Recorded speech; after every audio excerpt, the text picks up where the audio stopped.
Actually Subrata পাল আমাদের তেলিয়ামুড়া পৌর পরিষদের একজন ড্রাইভার।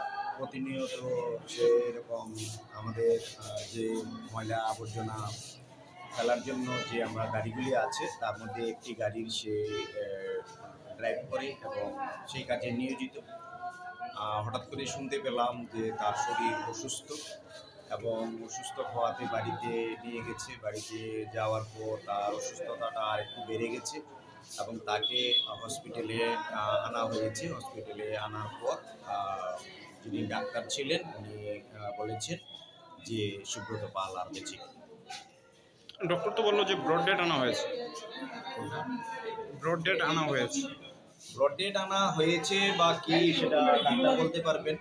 হসপিটালে আসার পর মারা গেছে এবং তাদের পরিবারের সাথে কথা বলে আমি যা বুঝতে পেরেছি যে সে অসুস্থ ছিল, আগেও অসুস্থ ছিল, বিভিন্ন প্রবলেমও ছিল, কিন্তু আসার হয় রাস্তার মধ্যে বা আসার পর তার মৃত্যু হয়েছে।